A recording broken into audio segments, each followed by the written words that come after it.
Hey guys, welcome back to All Gains Mindset. I'm Andrew. I'm Mike. Pete. We have a special guest today. His name is Pete. He's one of our friends, and he also has his own YouTube channel. Thanks for having me, guys.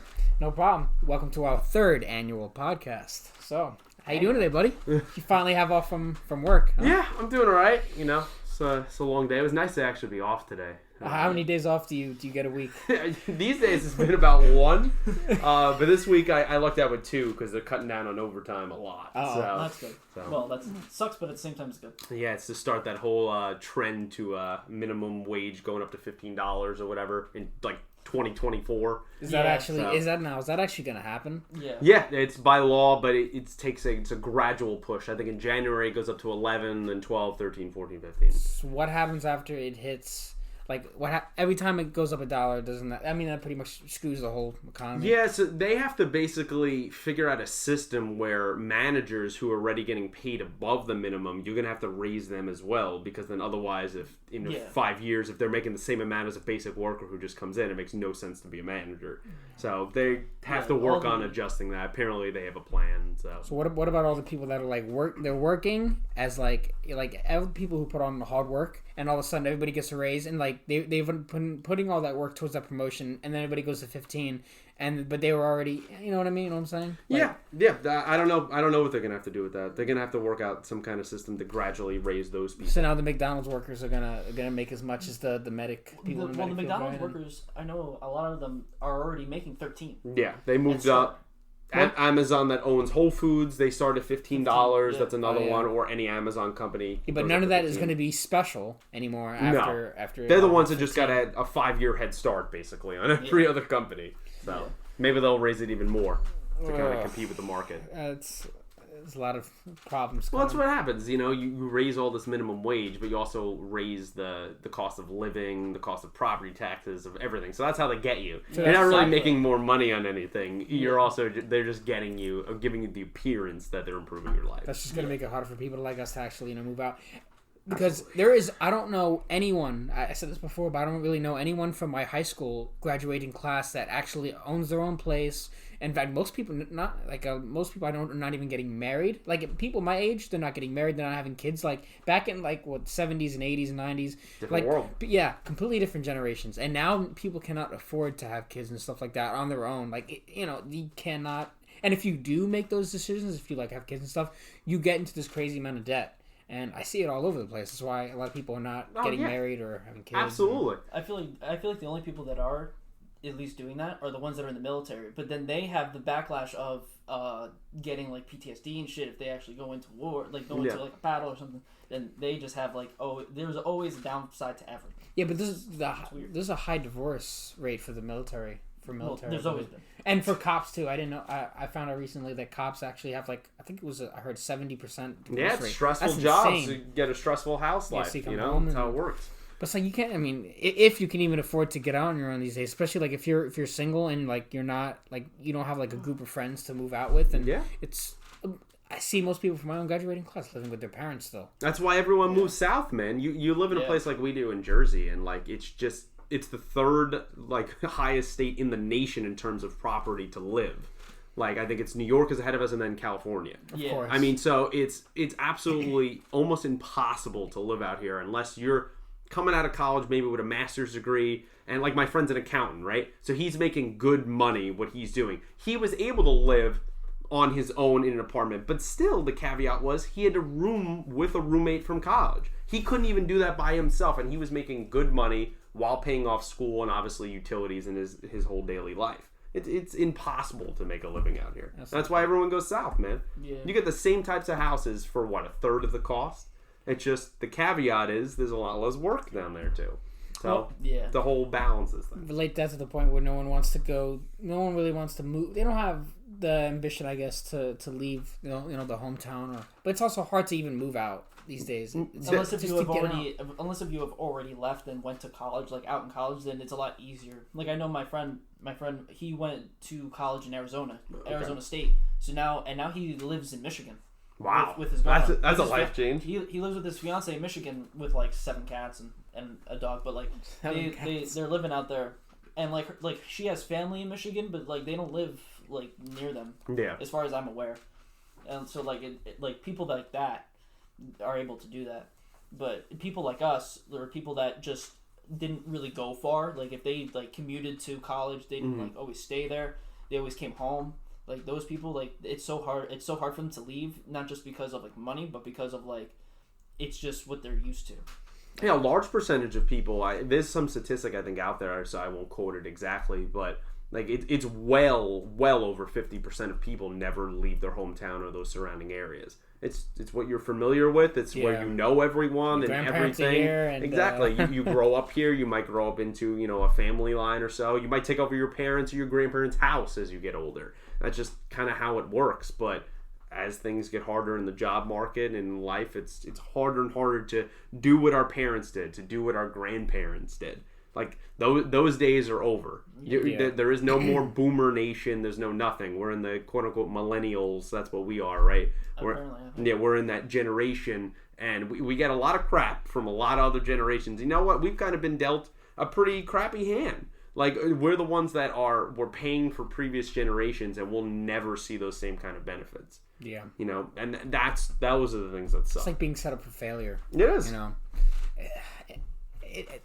Relate that to even like it's so easy to get comfortable as well in a world like this with technology rising as it has, and the like increasement of being able to be comfortable is also at a sky high, which if you're uncomfortably comfortable, I guess you could call it, and you're working this job and you don't see any way out, so you just kind of stick with it, and then years go by and you're at the same place and it's the same old thing all the time, and years could literally go by and you'll never know it, and it'll just make you depressed because you're not gonna want to, you think that you cannot do better, you adapt to this place, and you get conditioned, so to speak, that your mind will never be able to move on. Yeah, absolutely. I mean, I'm someone who I'm 2 years out of college now, and I'm still in the same place I was working during college, in great old customer service. I'm done 2 years now out of college.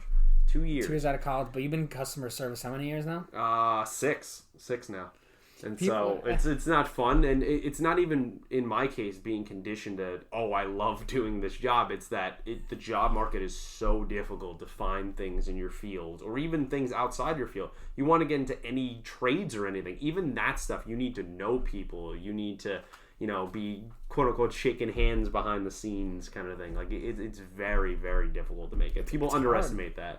I underestimated that when I went to college. Because when you're in high school, they tell you if, everything's going to be great, do these 4 years of college, get this degree, it's going to be totally worth it. Just spend a couple $100,000. It's going to be okay. Yep. As soon as you get out, you're going to get 100 different phone calls from all these companies wanting to choose you to work in their office. Exactly. And you could end up like that guy in Office Space and just work it. I love that movie. and years go by and you don't hear a damn phone call coming from nobody about no job opportunity. Nothing worthwhile. Meanwhile, nothing that you want. You're in debt. You're paying off a crazy amount of debt you're promised this crazy, amazing life. It doesn't even matter no matter what degree you choose, they're going to tell you, you're going to be great. Oh, yeah. And, of course, everybody respects you for having an education, no matter what the cost. And then once you're out, no one gives a shit. No. I think we're definitely seeing this movement now. Like when we were in school, it was all about, as you say, college. You have to go to college. You'll amount to nothing if you're college. Like you hear your teachers in high school say this stuff all the time, right? People look down on community colleges. Yeah. Okay. Like that's not appropriate. It's not a real college. Or it's right to be getting your associate's degree. Like why would you go to community college? I wish I did it. I could have gone for free through the NJ Stars program, based on my high school grades, and I didn't do it because I was like, I want to go away. I want to have that experience. Did I have fun? Sure. Do I regret it? Absolutely. Debt-wise? Hell yeah. Like everything else, your life experiences were great. And so, they say you can't put a price on memories. In this case, I am. I'm putting a price on memories because I pay those bills every single month. They don't tell you the cost, like the real cost. No. Like, they don't. Now, when you get there, you don't realize, you're like, I'm paying tuition, right? Even on scholarships that I was on, that many people are on, you then look at meal plans factor in, where you're living. If you move off campus at any point during your time, you're paying rent, you're paying utilities, you're maybe trying to get a part-time job, but you're doing full-time in school, and trying to balance your social life. It's a very hard thing to kind of not make you go crazy. It's very hard to balance. And it's exactly that's how they get you. And you know they win in the end. They take all your money, and you're paying for it for years, and no one's you're not getting that special phone call that you've been waiting for that you told you were gonna get. No, and a lot of times you're not paying these schools. You're paying companies that you outsource to that have loans in some. Bumfuck nowhere town, maybe in a Michigan or something like that, and that's where these loan companies are. That's where they're stationed, and that's who you're paying. People that you'll never see or anything else. And who's getting the real money. Yeah. Oh.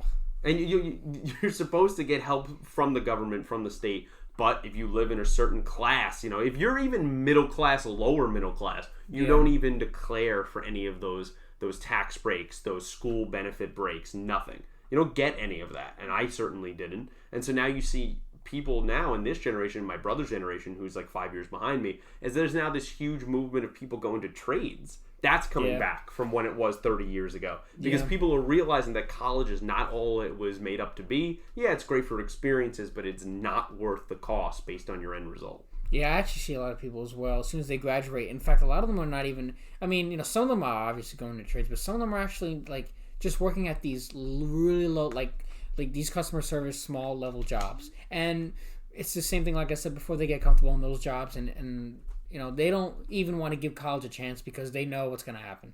Yep. Now I think people are starting to get the message, like, what's going to happen if you actually do go to college. You're not going to get, I'm not going to go to a 4-year college. I already know that. And I'm just going to do it. It's not for everyone. It really isn't. It's not necessary, and clearly you can see that it's not necessary. You don't have to go to college to be successful. No. Someone that I follow on YouTube has said, "Don't let college get in the way of your education," and I completely agree with that. Yeah, that's actually a good statement. It's great. If you have the determination and you have just the wit, I would say, to keep persevering and becoming and making something of your life that you want to do, you can do almost anything. Yes, you need people to open doors and you need that, but if you want to do trades or any other jobs, you don't need to have massive college degrees to do that, and you could still make very good money that could support you, a family later down the line, even in a state like this. But it's so easy to settle. Like, there's so many, even like family members that people I know, they'll tell you that, it's okay, you don't need to go after this, and you're doing just great how you are.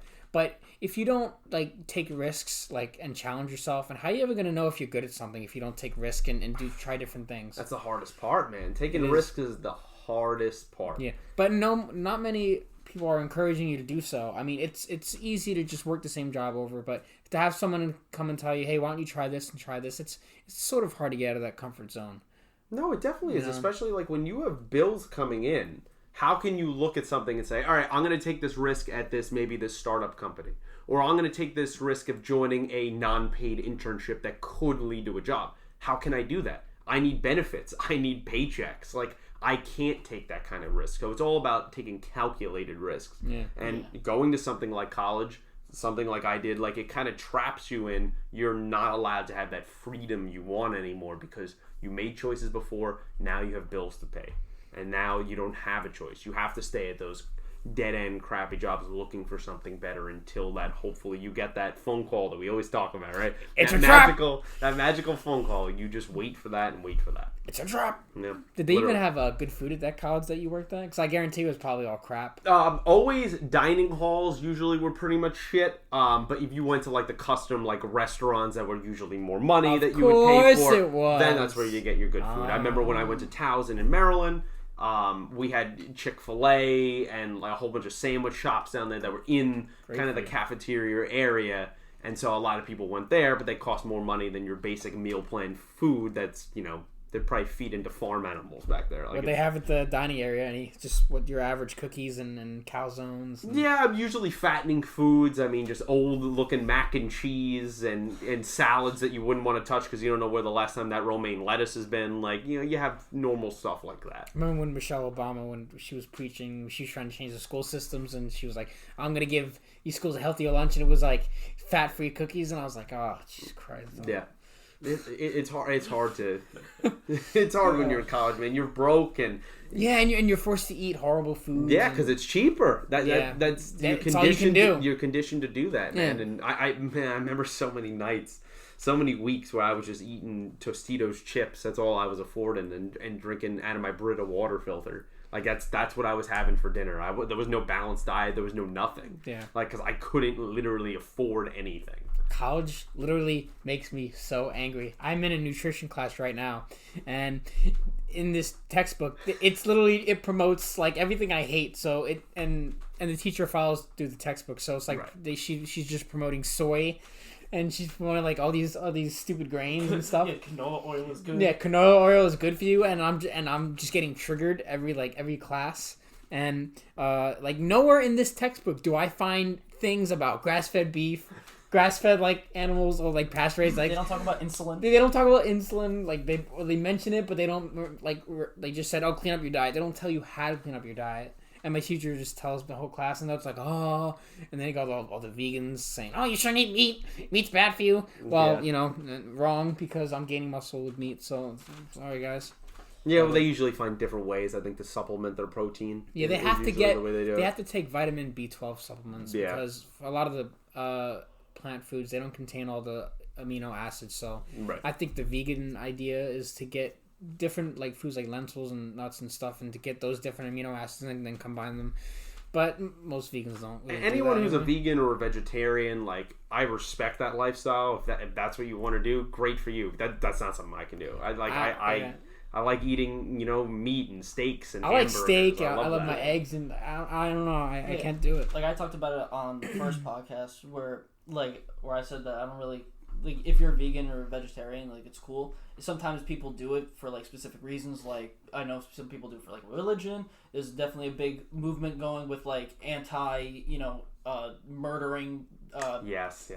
Farm animals and stuff. But like the thing is that like the people that, especially the people that try to market the anti, murdering farm animals thing, I feel like there's such a better way to do that.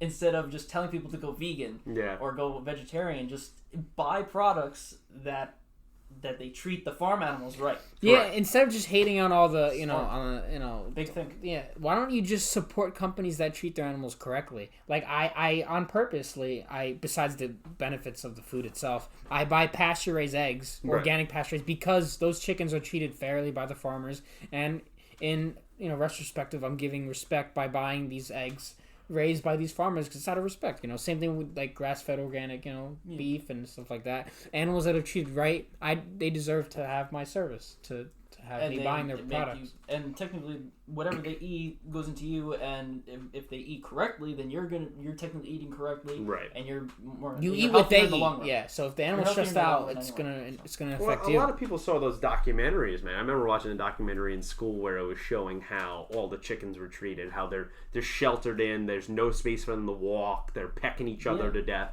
and so a lot of people see those things. And that's why those movements started. Okay, we're not doing this anymore. Well, maybe we shouldn't do that style of it anymore. Those farms should be shut down. That way of kind of making it like an assembly line, but having something pasteurized, something where farmers are doing it right. If the chickens and cows and like the turkeys, if they're all being treated right, we should pay those farmers respect and buy their products instead. It's not animals. Animal foods are good for you. They're good for you. They supply a lot of good saturated fat. Is actually good for you. It gives you a lot of good vitamins and minerals. It's not the devil. It's not, it's not bad for you. Humans are naturally omnivores. We eat meat and vegetables. Absolutely. We've evolved as a species on meat, It's like, but see, the issue is living in the United States. Like, I remember watching another great documentary about the FDA.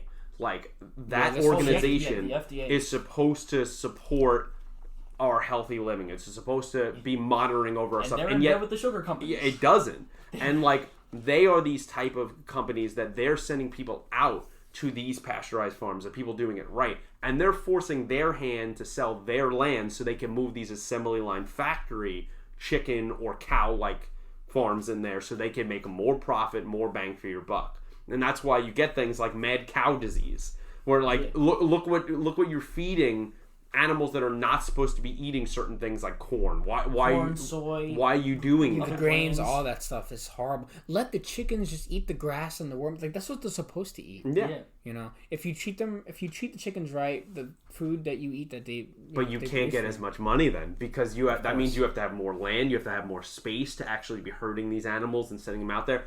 Isn't it way cheaper? I'll just keep them in somewhere in a small ass barn. I'll stack them all in there. And I'll just murder them one at a time. And that's what these companies. That's the problem with how technically our society is. Because we're just like the easy way out. What's the easiest path to get this money? What's the easiest way where I can get the most money with the less amount of cost? That's the only. That's the way that we think. And I feel like that is a way that you should think, but at what ethical cost? But see, people don't think about it, especially in this country. One thing we never pay attention to is how we eat our food.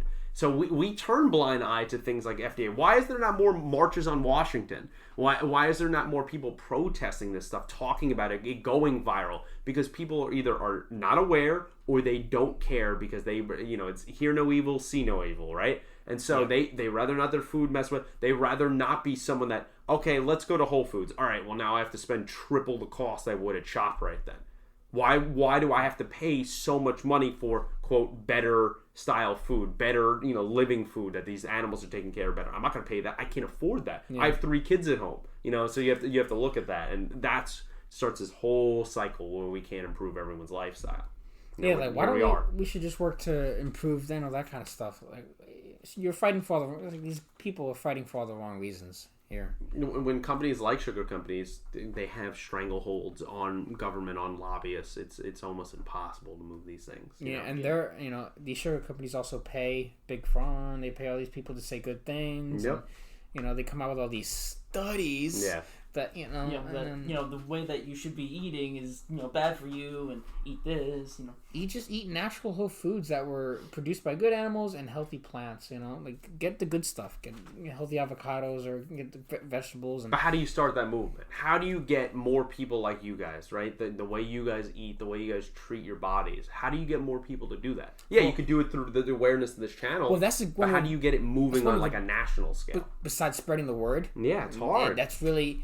Not many will listen to you either because first of all, their brains are addicted to the chemicals in sugar. That's the first thing. It's like thinking of like sugar. The sugar addiction is like putting on a helmet. Is like having someone put a helmet on you, and then telling them to try to get rid of sugar out of their diet for 3 weeks. Once they do, the helmet comes off, and then they can see. Right. And if they actually enjoy it, then they will be a part of it. Mm-hmm. But if not, if they're just so far gone with sugar, that helmet will never come off. People are literally in a sugar matrix. If you go to most people's houses in this country, go into their house, be like, hey, how's it going? And take all the sugary products and just be like, hey, I'm going to need this. Watch them lose their minds. Watch that happen. Take all the sugary stuff, take all the Oreos out of the house, and they're going to be like, what are you doing? But if you take some healthy stuff, just take the broccoli, I don't care. Take the eggs, whatever, But you take the Oreos, they're going to war. That's because, as you said, your mind's been conditioned to go, okay, sugary products, they taste good, right? So that goes up to your brain and you go, this is why I'm going to eat this stuff.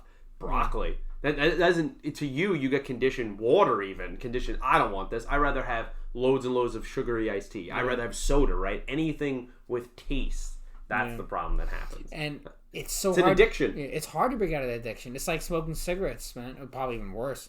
Once you do 14 days without it, I guarantee you, once you get your brain off that stuff, it's gonna be you make a big change. Or you can start substituting, with natural sweeteners and stuff. But it's really hard to get a person who's addicted off that stuff. And in the society we live where, once again, it's so easy to be comfortable. You want to go home, want to have some cereal, you want to have some Pop-Tarts, you want to lay down. I do like Pop-Tarts, man. Pop-Tarts are good. There's a reason why you like them so much. They are good. I do They're like good Pop-Tarts. for a reason, but they kill you. They literally kill you. But you need people you need to provide guidance. That's the main thing. Like the stuff you guys are doing, we need more people like that to show people a path. Yeah. Show people that trust me, you do this, look how it did for me. If you do this for 14 days, it'll change your life. Just try it. It's like a 14-day trial almost.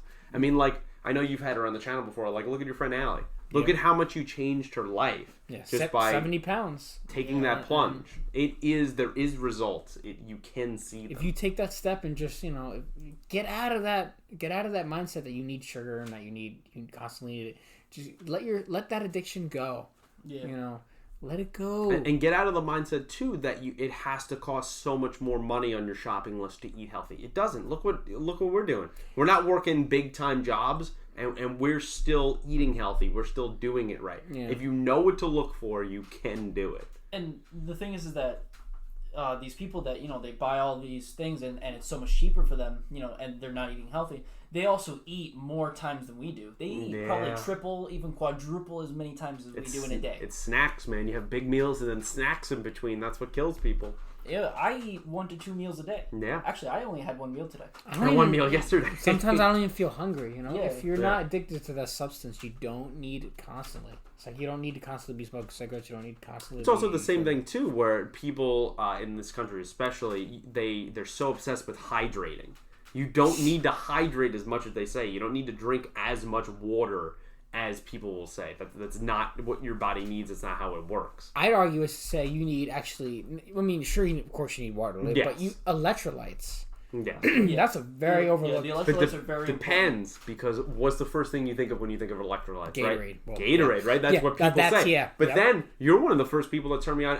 I used to drink Gatorade at work, right? I had Gatorade and water I used to bring with me, right? And you and Joe actually were like, dude, look at how much sugar's in your Gatorade. I looked at that. I've never drinking Gatorade since. Yeah, and now that's I only how they drink get you. water. That is literally, yeah. I've gotten people when I would work. When I would be working, I work in a store.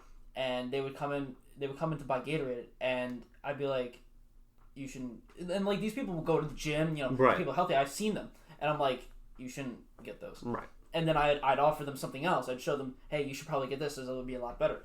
And they're like, oh, thanks, man, yeah. And so like I would tell them, like, if you want electrolytes, you need these 3 things. You need magnesium, potassium, sodium. It has it in the Gatorade, but right. At what cost? You have the everything sugar else. is there. So do you normally tell people that want electrolytes that it's only pill supplement wise, or is there other actual things you can drink that have it in there without the sugar? Well, you can. The thing is like certain foods actually have a lot of the electrolytes in them. Like avocados. But yeah, here's an example. When you think of potassium, the average person will think banana. Yeah, I would think banana. No, because avocados have like 3 times the potassium that a banana does. So, but of course, banana, once again, it turns into fructose sugar. Banana, sorry guys, bananas, apples, it's still, your brain registers as sugar. It's going to be addicting. That's why little babies, if you've ever seen them, they actually go for the fruit. They'll go for fruit before the banana baby food. Yeah, yep. That's how they get them. When I was a baby, I was addicted to those banana. I still like bananas now, man. I have banana protein shakes when I make things. Like if banana I like banana with a little bit of skim milk or some lactate milk in there. Like, trust me, have an avocado. You know what? I can't tell you the last time I've had an avocado in my life. Maybe I should try more of that. No, it's good for potassium. It can raise your level. See, I didn't even know that. What a good thing to do. I personally don't like. I honestly don't like the taste of potassium. Right. But there's this thing that you can get at the store where you can put on your food. It's called New Salt, and it's just straight up potassium. It's potassium chloride. Yeah. I just put it right on my food. How's it taste? All right. It tastes kind of like salt. You can barely even taste it. Honestly. Yeah. Because I do put like a shit ton of sodium all over my food. I know, man. I see that. Well, here's a hack. Get an avocado, which is loaded with potassium, right? Put some new salt on it, and then put some pink Himalayan sea salt on that too. I have pink Himalayan sea salt. I love that. See that's the best. That's one of the best salts because it has a lot of the minerals. See, It tastes great. Yeah, regular iodine salt doesn't have nearly as many of the minerals that pink salt does. Yeah. It has a lot more benefits. That's why I encourage everyone to get the pink salt.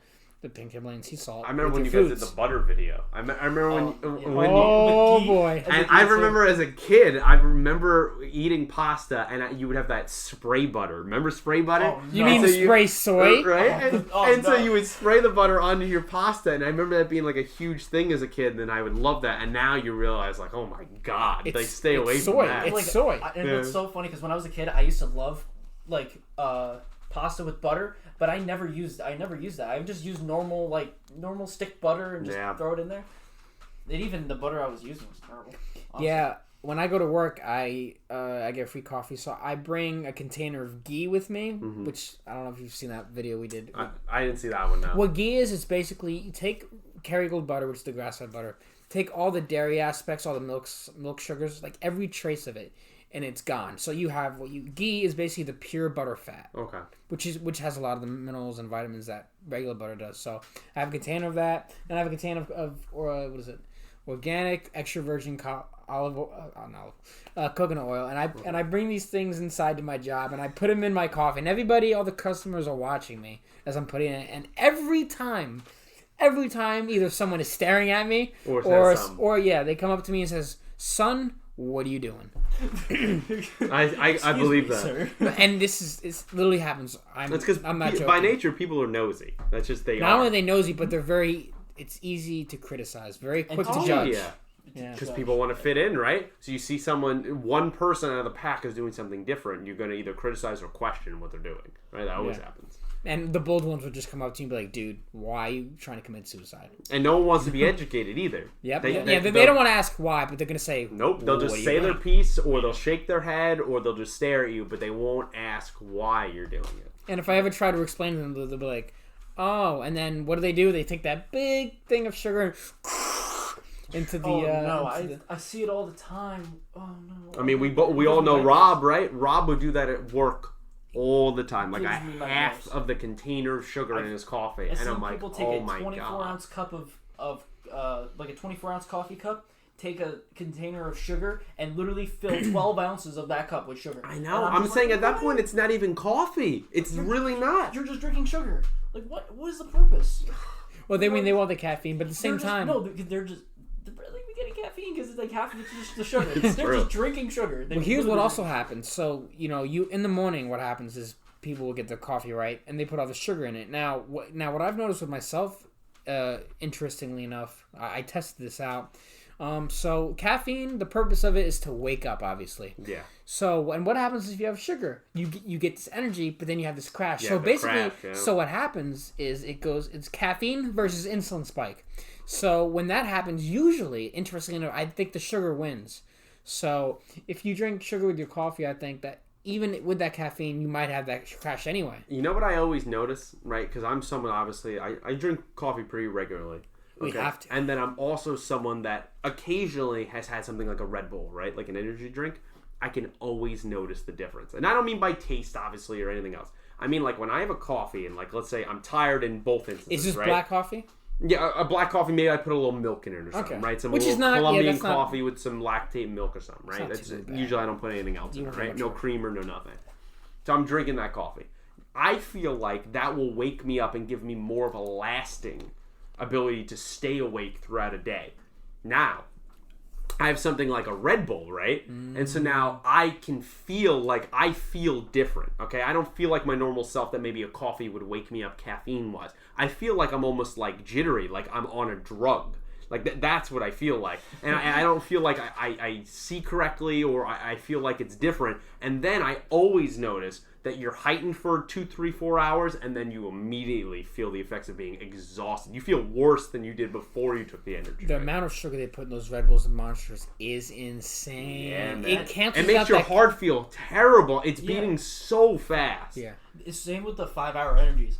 I looked at one of those like weird looking colorful ones. Yeah. There's so much sugar in those things, man. And I see people go buy a coffee and stuff, and then they'll pick up like 3 or 4 of them, and I'm like, bro, like you're literally canceling out anything you're trying to do. Just have a coffee with an espresso shot. That's what people do. So take those double espresso shots. Oh my god. Just have regular coffee with some, maybe a little bit of cream. Yeah. With cream is not that bad. It is a little Depends on the creamer that you get. Yeah, I think half and half. Well, creamer though usually kills me. Like, you know, I don't have a strong stomach as it is. What creamer do you mean? So like sometimes like if I use like vanilla cream or something like sugar. that, like that will kill me. Nope. Anything pumpkin spice, anything like I can't have any of those creams. So that's why I usually just stick with milk and milk only. Have you ever tried heavy whipping cream? I've not, but I see it all the time. Try that. Try it. Yeah? Yeah, because heavy whipping cream is the lesser of two evils. So milk has the most lactose and all. Right. You have the milk sugars from that. Half and half, says on the title, has about half of it. Now heavy whipping cream It doesn't not only doesn't have any sugar. It's less inflammatory than the other stuff because it takes most of the milk sugars out, and it has pretty much the same taste as milk. So I would recommend. See, maybe that wouldn't kill me because like I feel like sometimes I'm on the borderline of am I lactose intolerant? Am I not? Because like there's sometimes where I have milk products and I am dead. Like I'm most likely so you might be. pain. Yeah, you might. And so that's why a lot of times I love milk. So like a lot of times I will drink like lactate milk instead. Yeah, some people's bodies do not reciprocate well to dairy, especially milk. Well, you see the thing all the time. You want to speak of the way we're raised. Like most species on this planet, you don't have milk after your infancy or your young childhood. Like we're one of the only species, if not the only species, that has milk consistently into adulthood. Like that is not something any other species on this planet does. Man, I was raised on milk, especially chocolate. Yeah, because what do they tell you, right? It's good for your bones, right? Yeah. You get that calcium and the vitamin D and all that stuff. There's other ways to get that. You know, I remember in my nutrition class there was this question, and it was a legit question, and the teacher wanted the class to answer it. And the question I will never forget. One of the questions was a thing about protein. Okay. And it's like, Johnny just went to the gym and he doesn't know what he should eat after his workout is complete. And it was like multiple choice. What options should he do to, and it would give you like stupid options like, oh, he should just not eat at all, or he should just like eat some bread. And the correct answer was to eat low fat chocolate milk with a hard-boiled egg. And it was egg white. Right. And I was like, my God. Yeah. Oh my God. Oh my God. So you don't like egg whites? Well, see, the problem with I like egg whites, but first of all, let's talk about, if you want to go back to where are the egg whites coming from? Are they coming from chickens once again that are raised inhumanely? So the chickens are fed soy in the grain. So that's number one. Step number two is the yolk contains a lot of nutrients and vitamins that are not in the egg whites. Egg whites have the protein, yes, but guess what? Egg yolks have protein too. Most people don't even know that. I'm surprised. I love egg yolks, man. You make a sunny side egg up, man. Oh, yeah, but man. I always tell people to have the whole egg. Put that on some whole wheat bread. Wow, well, you have fun with the whole wheat bread. Because some people's bodies don't do well with, like me, if I have one bagel or if I have some bread, like I'll bloat. I just don't do well. So you can't even have whole wheat bread? Like that really kills you? It'll just blow me. Yeah, it just won't feel good. Yeah, it's because I'm insulin resistant. Because I've had so many years of sugar abuse. My whole life, I was literally raised on sugar, and after so many years of abusing it and just eating, because most of my life I ate like 3,000, 4,000 calories of just sugar, chocolate milk. We're talking. I mean, how it was in high school. High school, you just take all my chocolate milk is tasty. Yeah, you can't have a lot of it. You literally take all my food. Yeah. So after years of abuse, now I'm suffering the consequences from all those years of constant sugar. But you've corrected nicely. You've been doing good. Yeah, it's hard work. It is, but it takes a long time to get your body to be like, okay, we don't need sugar anymore. It's okay. Just forget those 20 plus years ever happened. It's hard, man. No, I remember in middle school, man. I remember one of the huge attractions that they had was chocolate chip cookies that they just would bake out of the oven, right? So they would have that in the case right in the middle of the line as you were collecting your food. It was there obviously for a reason to entice you. And then they also had pretzels with a whole bunch of salt that they would make right there. Now you're getting me. Right? So like it was so tempting to eat that. And I remember as a 6th grader, right? In elementary school, you weren't exposed to things like this that you could buy at school. Are you kidding me? And so now when you see all this stuff, I ate so unhealthy in 6th grade. Like that one year was just adjusting to middle school. It was bad, and I noticed even as a kid that I was like, oh, I'm actually like I'm getting chubby. Like I'm getting a little more fat in the gut than I want to from this, and I stopped that immediately. And now 7th, 8th grade, and then from then on, I've obviously changed my diet over the years, but I stopped doing any of that. It wasn't worth it. It wasn't worth it to constantly have snack. You have breakfast, you maybe have lunch, you have a snack when you come home, then you have dinner, maybe a snack at night. You're eating 5 times in one day. That's not healthy at all. And every time you eat, you spike your insulin, so... Sometimes you eat right before bed. That's a horrible thing to do. That's terrible. Yeah, that's not good. Terrible. I know I've experimented with this on myself. Every time I eat before bed, I wake up in the middle of the night. I'm not entering into that REM sleep. Yeah. You know. Oh, you also just have, they've just studied this too. Like you just have weirder dreams. Yeah. Depending on what you eat, maybe if you eat a lot of fat before bed, you just have weirder dreams. The way it affects your body. Yeah, I promote fat. I think everyone should be fasting. Maybe not like the little kids who just they need those nutrients because they're growing. Yeah, but like grown men, we should all. I think we should all be fasting. Not only does it lower our insulin levels, but I mean, if we could eat like maybe like during like the day, like have our meals maybe like before 5 or 6 p.m. and then you go to bed late. I think get it over with. And because eating before bed, it does cause some weird stuff. Every time I would eat right before bed, I'd wait. Like I would wake up in the morning, but then when I would wake up, like when I'm done sleeping, I'd feel like shit. Yeah. Like the whole day is just shot because of it. And it's also especially if you're eating like garbage before you go to sleep. Eating all the ice cream and the cookies. Go to the movie theater. Get some nachos.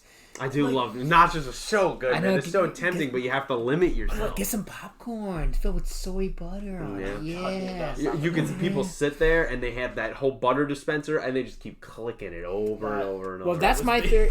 Well, that's why my theory on why people fall asleep like maybe halfway through the movie, because you eat all that sugar. Yeah, you get comfortable, man. Maybe you're in a warm spot there and like you can just pass out. And you eat all of your food before the movie starts. Yeah, you have that last thing of popcorn. There's a reason why people pass out after they have fast food or something. It's they're done. That sugar, all insulin, that fat, and then you just pass right out.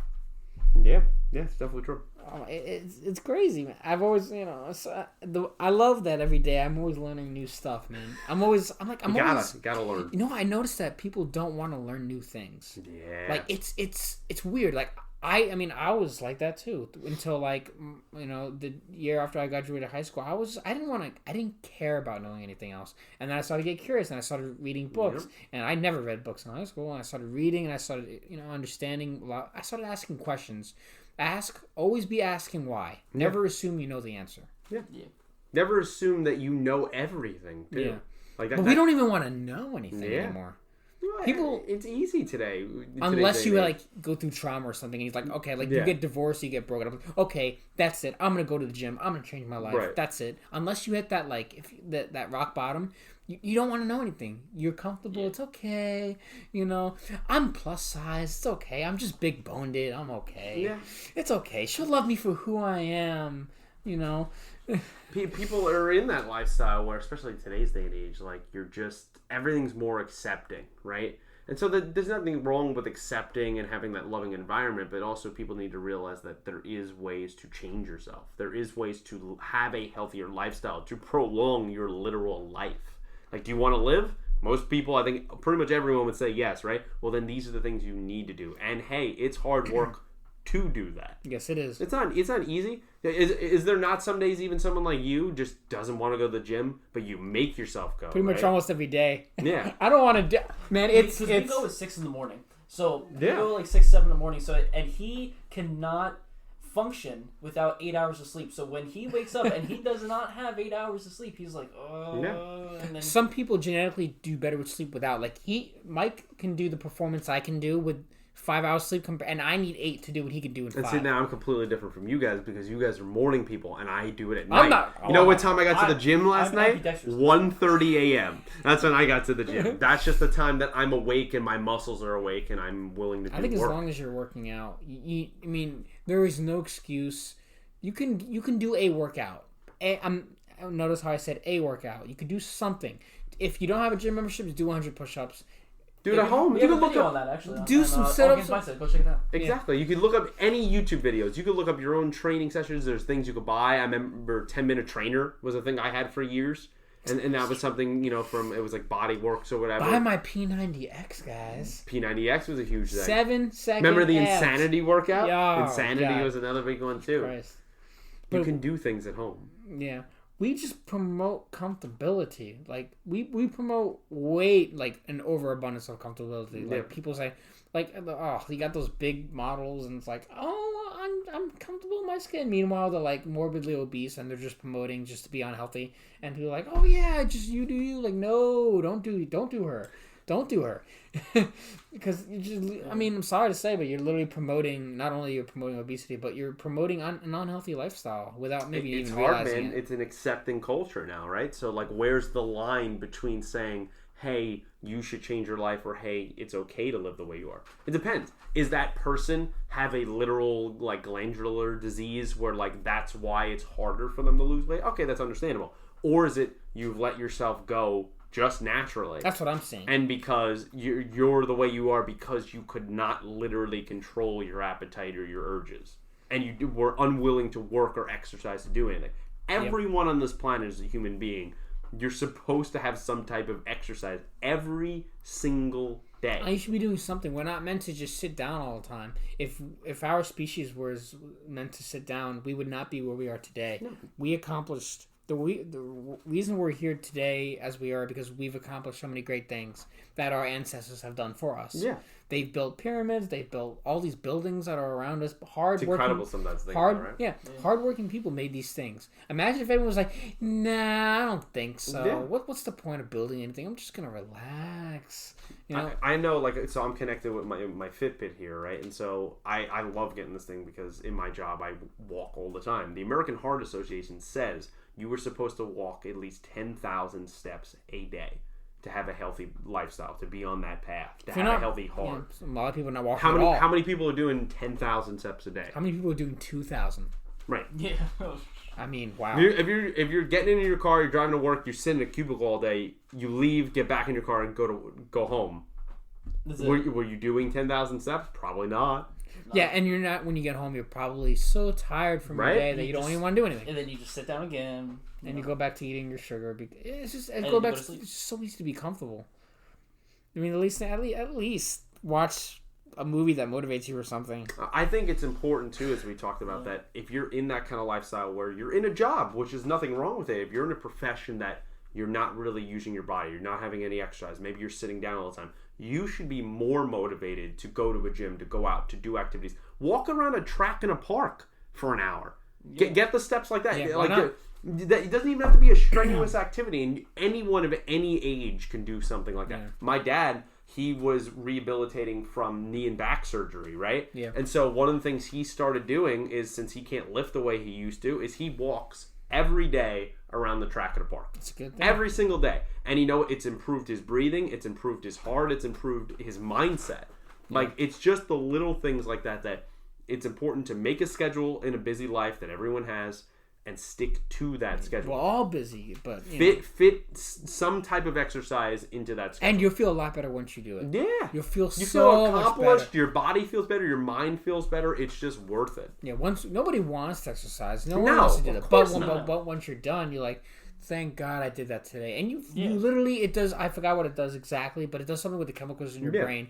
It releases all it gets your positive dopamine and all that stuff going. Yeah. I mean, one of the ways I always trick myself is, all right, you don't want to go maybe to the gym today, right? But I need to get in some exercise. All right, I'll go play a sport.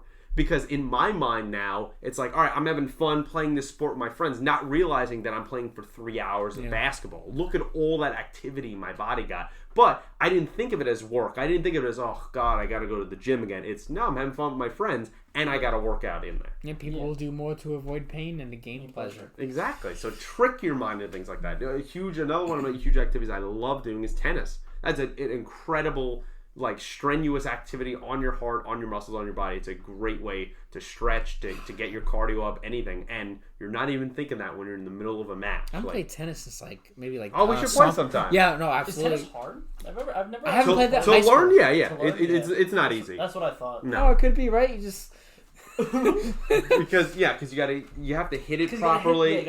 You don't realize how that you have to measure your strength in your swing. So you could be swinging it. You could be swinging and the ball's going over the fence. You have to keep it inside the court at a certain elevation. It takes skill. It's a great mind game too. It's like you're playing chess out there between two people. Especially if it's just a one-on-one kind of singles match. It's excellent for the mind, excellent for the body. That's another best shape of my life was when I played tennis every single day when I was on the tennis team. You should teach me. I'm trying to get into something new. I know, it just stinks now because we don't really have any indoor facilities around here. So now you're in that time of the year where it's freezing. No one's going to be out there. I know. Apparently it's going to be a really cold winter too. Yeah, they're talking about snow in the next few days. It's just snow? Please snow during my nutrition class then, please. Get me out. I heard Thursday night. I was hearing Thursday night when I get out of work. It's supposed to just be a dusting, but people are going to go crazy. They said up to 5 inches. Yeah. Oh. God, help me. Oh, man. So, boys, what else do you want to talk about? Anything tonight? Oh, my God. You got any good stories from work? Work? Nah, just a lot of Nothing actually interesting. There's just a lot of like. I don't really have a lot in common with any of my coworkers, so I don't really know what to talk to them about sometimes. I mean, they're really good people. In fact, actually, I see a lot of great potential in some of my coworkers. Some of them are like really like if they're good at certain things. So I know that if they would get out of this certain job that we're working on, I knew if they left, they could do some great things. Like one guy, for example, he's done a lot of professional like fighting in his past, and he's sort of gotten kind of comfortable, and he's really strong. Like his body strength is more capable than mine of certain things, and if he decided to just go back into fighting and stuff, he does want to do. He just doesn't know if he can do it. And if he went to go do it, he could do great. He could literally win at many things. Have belief, man. Belief in yourself. Yeah, but he doesn't want to take that step. But it's like I see so much potential around me. And like not where I am. You'll see a lot of that. It's same. But it's like everyone has individually things that they're good at. There's always going to be someone that's better than you at something. No, yeah. And they have these certain skills, and it hurts to see that they can. Like you really know that they can, and they don't think they can, or there's some kind of excuse to why. As to why they can't do it. Like, oh, I gotta do this, I gotta do that, or I don't have enough time, which they probably do. But it's just, I see there's so many things that they can do that they limit themselves. They always think less. Yep. They play to lose. No, sorry, they play not to lose. They don't play to win. Yeah. Yeah.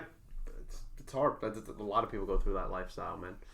Especially when you work in the jobs we are. I mean, there's not much room for growth, of mobility, of anything. Any crazy things happening at your job? I mean, all the time, man. I mean, you work at a busy place. Yeah, so we work in customer service jobs, and just customer service sucks. I mean, we all know it.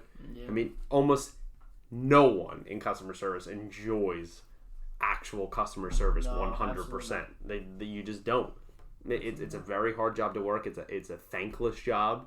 And, you see things all the time. You had a bunch of crazies constantly. Yeah, I know the place you work at, people are literally insane. Yeah. And a lot of drama in these places. Like, yeah, I just told you before we went on the crazy drama that happened.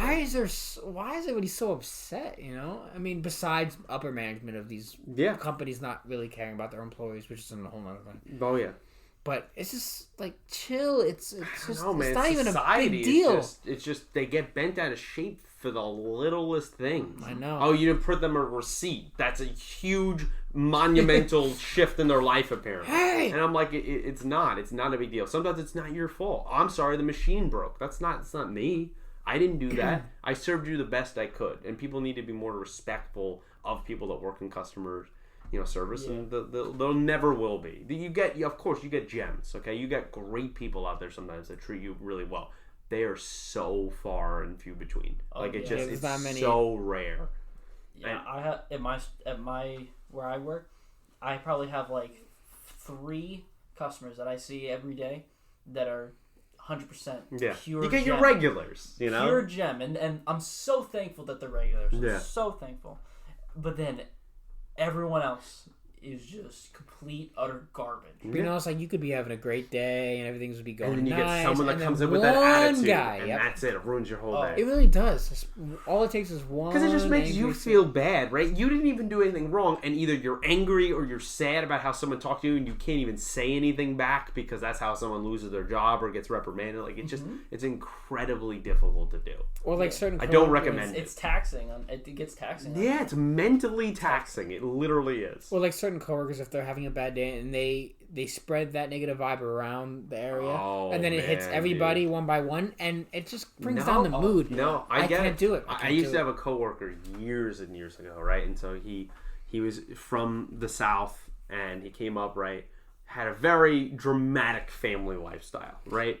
And so when he was fighting with his wife, your day, if you work with him, would be miserable. Because, like, he brought the energy down, the morale down for the rest of the people on shift, and he was a loose cannon. I mean, he could lose his mind on you, on a customer at any second.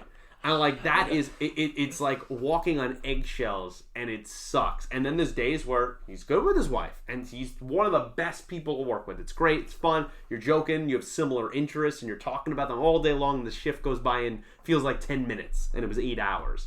And that dichotomy between those two things is I totally get that. That's all it takes. I feel like I know who you're talking about. Yeah, I totally get what it's like, man. That's all it takes, man. One negative vibe could just ruin everything. Especially in the miserable relationships that I see around me. It's pretty bad. Yeah. Work relationships can deteriorate very, very fast, man. Yeah. Oh yeah. Especially if people are not on the same, brainweave as you. Yeah, I try to be like nice to everyone, try to get along with everyone, understand everyone's different kind of niches, I would say. I'm like, because not everyone is the same, obviously. Yeah. So you try to have different humor, different things with different people. You have to feel that out when you get new coworkers. I always do that. But there's just some people, man, that are just inherently miserable. You cannot, and there's nothing you can do to fix that. And those are people I try to stay away from, or hopefully they do not get involved in my business. Sometimes they do, and that's where problems start. It's like you gotta stay away from that energy. You don't want that disease. You don't want that. No, man. People have these negative lifestyles that they just bring into work, and it brings work down. That's why whenever I work with my coworkers, and I always try to bring my best self. I'm always trying to make people laugh. I'm trying to bring that positive. Dude, humor. I miss you at work, man. I know we had incredible shifts when we all worked together at one point. For everyone that doesn't know, Pete and I used to work together at the same place. And three of us actually at one point. Yeah, technically, yeah. And then I left, and Mike transferred to a different store. I left because basically everything that we talked about. Yeah. I could not. The negativity was way too high. Yeah, man. And the general manager that was at the time, I don't even care. He was just a very bad communicator. Yeah, and that would affect everybody. Communication hasn't changed, if you're wondering, has it? I bet it hasn't. Yeah. Negative communication, a lot of negative bashing, and just bad vibes all around. And it sucks because we worked with a lot of great people. Yeah. A lot of great people that I became friends with or was very, very close with, still am to this day. But the way things are run sometimes, the way that customers interact with you, it just makes the whole experience in customer service so much more taxing on you. I know. And it's not just us. I mean, I've heard people from McDonald's, from Wendy's, from anywhere in customer service, from a ShopRite to a local, little eatery. Everyone suffers in customer service, man. I don't know. There's only so much you can take until one day you just snap and you just gotta leave. You gotta get out of You know what's amazing to me, I always wonder, is I never, personally, even before I worked in customer service and understanding what it's like, talk to people that work in customer service the way people will talk to me.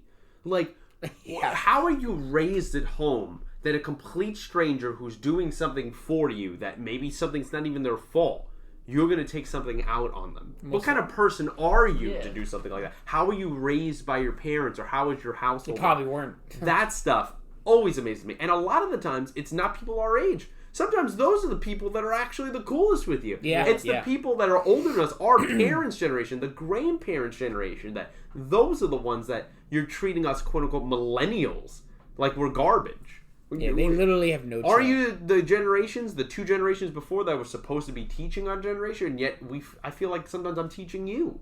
It's a very, very weird concept. Yeah, it's still just people that you have to stay away from. I could not. You can't, man. You can't avoid it, man. Not when you're in that. Not when you're in that lifestyle. No, in that customer service lifestyle. It's very easy to be taken down with the rest of the crowd. Yeah. It's like what they say. You are the 5 people you hang out with, and if you're at a job for a certain amount of long hours a week, and you become that energy, and that's something I cannot let happen to me. I just can't do it. Even if it have to do with money. You can call it an ego thing, but I cannot allow myself to be in an environment like that. You feel like you're taking a step backwards, right? That's what you always say. Yeah, it's like going. It's like not evolving. Yeah. It's just not worth it. Yeah. Even if you get more money, is it really worth just the stress and the anxiety? To having someone curse you out because you didn't bag something properly, is that worth it? It's not. It's not worth the pain. Some of these people, man. I mean, they just hold grudges. They hate you for some I have this one regular that comes in all the time, and he despises me for the littlest thing years ago. That he felt like I didn't respect his property at one point enough. And it was a complete accident. It wasn't like that or anything else. And to this day, still doesn't let it go. ever, and will bring it up almost every time he comes in. Like, it's amazing that's what you're focusing on in your life. Yep, and they'll always come back for more. Always come back. Every day. Yep. Every day. I remember a couple of years ago, we had someone try to tip the lottery machine inside the store because they couldn't get the payout, the money that they won, because we didn't have that maximum at the store. And so they wanted to unplug and tip the lottery machine over, declaring, they would never come back here, that it's not even worth it, right? And like, 5-6 days later, the guy's back. See him all the time. All the time. They always come back. They always come back. It's like an abusive relationship. Right? And I love when they always go, well, I'll just go somewhere else. Good, bye. See ya. Like, I'm not going to miss you. Plot twist, they never go somewhere else. See, they never do. It's because it's more convenient for them. Yeah. Hence convenience store or any other thing like that. It's just working. Or grocery, because like people when I go to like ShopRite or like Stop and Shop, God. and I'm always there when something's going down.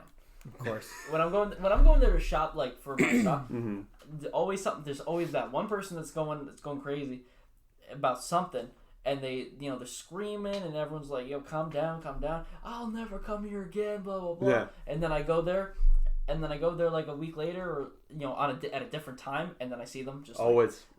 Bro. Stop and Shop freaks me out though, because they have that robot now that patrols the store. No. Bro, I didn't know. Oh my God, hell no! Yeah, robots? Yeah, they have robots. It's like Terminator, literally with Terminator now. Skynet's coming. It's Legion. So now. it like the thing is like huge, right? Okay, so you can see it over the aisles, right? Big blue light on the top, right? With the freaking robots. And it searches around the store and makes sure items and things like that are in the correct location, and if they're not, it alerts someone there. Eventually, they say it's going to be used to actually stock and answer customer questions. Like, you'll be able to walk up to it like an Amazon Echo and be able to ask it questions. The thing just roams around the store. It freaks me the hell out. Like, I don't even want to go there. There was a time when I knew that it was there. I had been there once. The first time I had seen it, and it was alerting someone of like a spill. Yeah. And then the next time I went there, I went there, and I was actually looking to see if I would find it. I was there. My girlfriend was looking for something. Yeah. And so I was like, "Where is it?" And it's just sitting in a corner, turned off. Yeah. Just like there, and I'm just like, "Oh no, what is it doing?" I'm not a fan of robotics, of robots. It's different of like a robotic prosthetic. It's another thing if we're making actual robots. Do you know there are sex robots now? Yeah, man, we were discussing that recently. Like, it's a crazy world we live in. And now I just saw something on Twitter. It was like, now there are sex robots that are like, they're men robots for like the women, and they're like they look like Brad Pitt from like 1999. And they I don't know, man.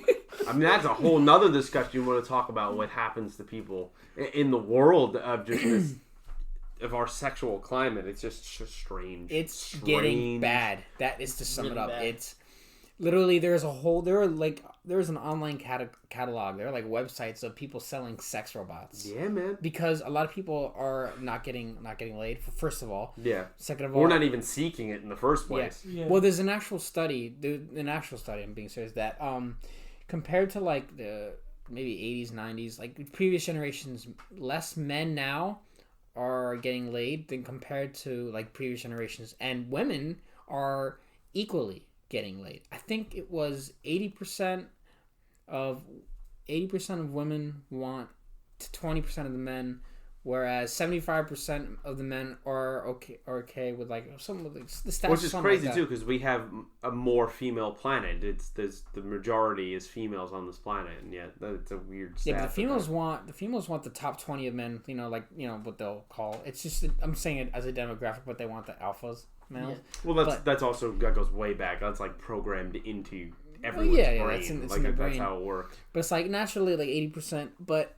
If we're becoming like a soft generation, and people are not acting like men are not acting like men anymore, and we're being like becoming pushovers. That's part of the problem, but it's also with social media and everything. And with sex robots, even like we're becoming a generation of loners.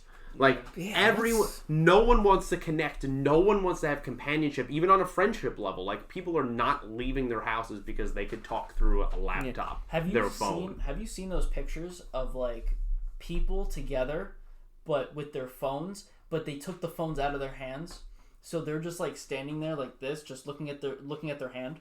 Yeah. Like right next to other people. People don't know how to interact. Social interaction is incredible how so many people are socially awkward in this day and age. And you can't tell me that social awkwardness that is rising in this country and in this world is not attributed to the rise in technology.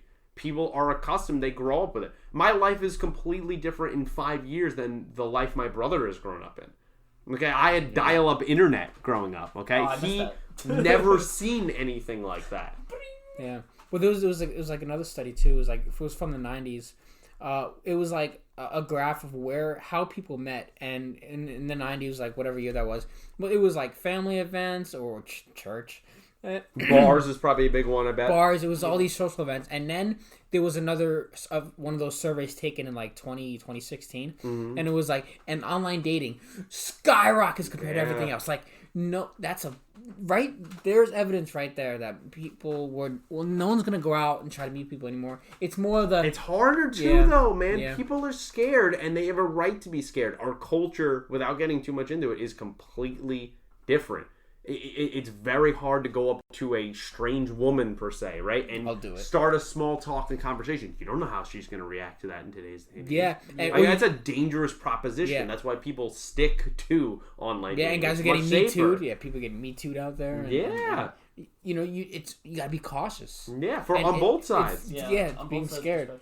And it's so easy to just rape, Yeah, man. But there's also many cases out there of the women go through these horrible things. I mean, we've seen in our life a lot of creepy dudes, right? And so you can't, at our jobs alone. Yeah, you can't blame females for doing that kind of stuff. It's when you use that for evil is when. Yeah, man. And it only takes one, man. It takes one to do something horrible, and it ruins it for. It takes one Abigail else. Against one John Proctor. Yeah, man.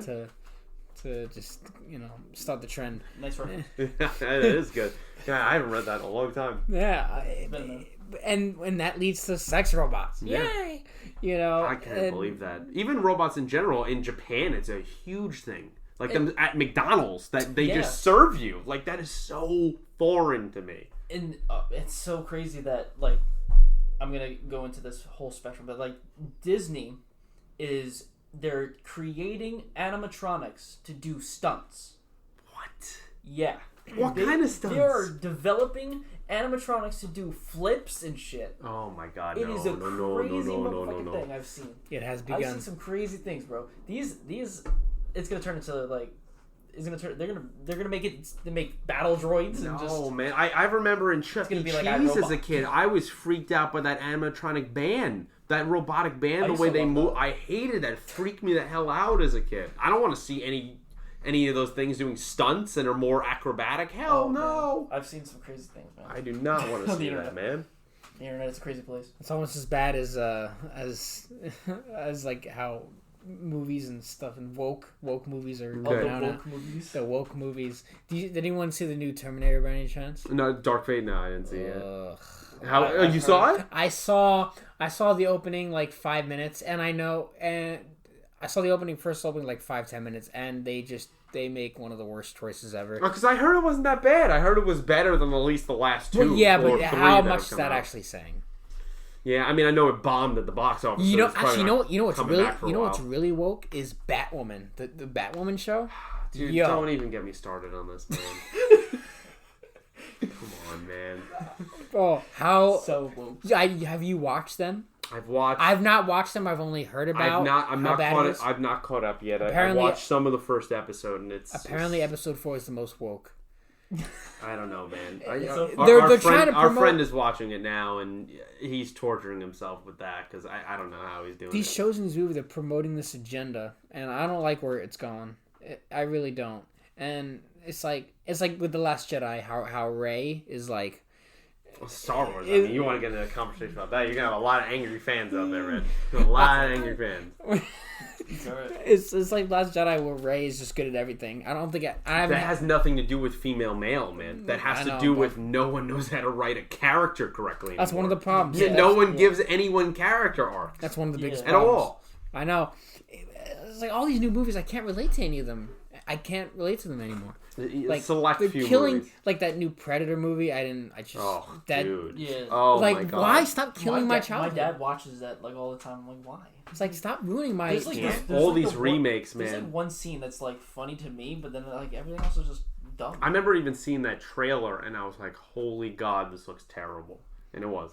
Yeah, it was. And they're taking all these movies, like the Independence Resurgence. No, another terrible movie. You know the one that's scaring me right now? What? Bad Boys, man. I'm scared what they're gonna do to that movie, man. Watch how woke it's gonna be. I'm really scared with that. Can't wait how it's gonna be woke. Even when the Batwoman trailers come out, when they first came out, I was like, "Oh, yeah." I mean, I'm not a big Ruby Rose fan as it is. Yeah. Like, just I'm and nothing. I don't care anything about her personally. Just as an actress, I'm like, she just doesn't do it for me.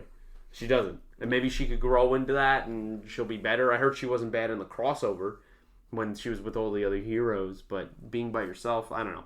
Maybe I'll give it a shot one day. It's not on my top 10 right now. I'm so behind in shows, don't really care.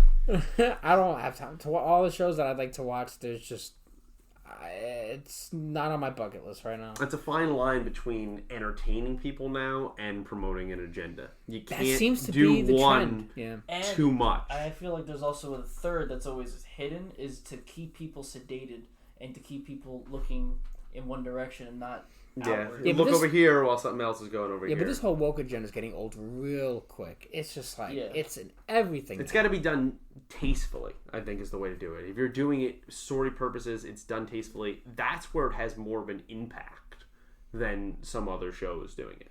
Do you hear about that new space? It's a show. It was about the moon landing.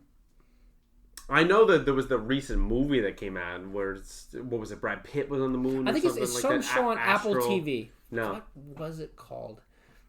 I feel like I know what you're talking about, but I don't remember the name of it. On Twitter, they took a real life event, and it was I think it was a moon landing, maybe with the Apollo, something like that. Mm-hmm. They took all the men that were on that shuttle and they replaced it, or most of it with females, and it was like witnessed a true story, and I was like, oh my God! The true story. I'm not kidding. I have something to say about that. I'm not kidding. Yeah, no, I actually saw this and I was like, yeah, man.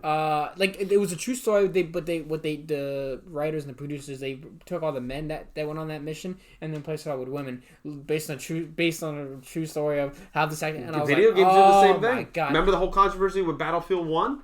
When you had women that you were playing through there that you could play online, and people were like, if you're supposed to be making something realistic, well, there was very few women that ever interacted in. I think there was one group, female group in Soviet Union at the time, which wasn't even the Soviet Union; it was Russian Empire. Yeah, and they didn't even really have that much action. Like, you need to make things historically accurate. You know, they also killed Ghostbusters with the female Ghostbusters movie. See, it wasn't even that. You have 4 amazing comedians there. Even though I'm not a huge Leslie Jones fan, but like you have 4 amazing comedians, script, right? Man, that was terrible script. Yep. That was the problem there. Look, Chris Hemsworth was in that too. Gave him nothing to do at all. What about that? Did you see that new Men in Black? Yeah, I seen parts of it. Yeah. What'd you think? I mean, I love Tessa Thompson. It's not a great movie. It's another Chris Hemsworth right there. Yeah, but like compared to like all these movies that they're trying to make sequels to are just no one writes not doing it correctly, man. Everything is rushed job. Remember one of the most famous ones, Suicide Squad. Remember when they were saying they wrote that thing in like 9 weeks or some crap like that, 6 weeks. I think the script was. And now there's gonna be this Birds of Prey. Then it was edited together by a trailer company. The movie was like unbelievable. And then they're just redoing it. Yeah, Birds of Prey. Me and the Joker broke up. No, they just didn't want him to come back. Shut up. Yeah, I was not a fan of that trailer. I was not a fan of it. Joker, great movie.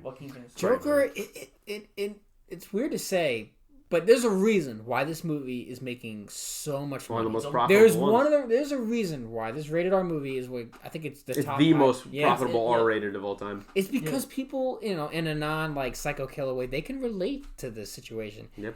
There are a lot of, those people can relate to this stuff. Yeah, and I think it does a great job of dealing with mental health in that movie and showcasing what it can be like, There's what a a big society can do to people, and You what live in a society. exactly, and why it's bad when a society doesn't take care of its individuals. And look what you can create. I think those were great messages that I didn't feel like were forced upon me and fit into the story. Yeah, that So was I thought actually a was great excellent. movie. Yeah, And it's an actual character study. yeah, Character study. very rare these days. You're not gonna find a lot of Very stuff rare. like that. No, man. And people keep talking about it, and there's reason, with good reason to talk about it. It's gonna hit $1 billion. It's gonna hit $1 billion. Yeah, it's right there. It's Pretty much there. in the high 900s or so. Yeah. So People weren't.